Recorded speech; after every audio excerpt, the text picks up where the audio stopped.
Arjantin 2001. Ekonomik kriz vardı ama mesele sadece ekonomi değildi.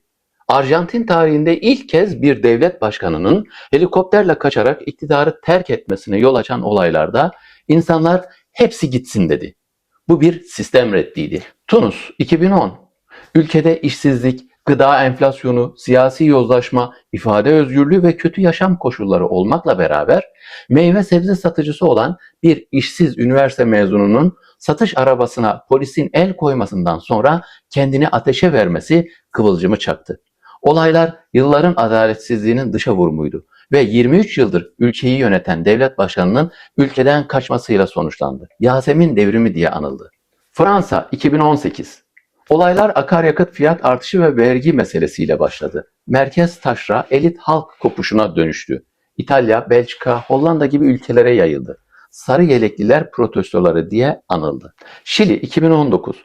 Ulaşım zammı bardağı taşırdı ama arka planda eşitsizlik ve temsil sorunu vardı. Olaylarda 23 kişi yaşamını yitirdi.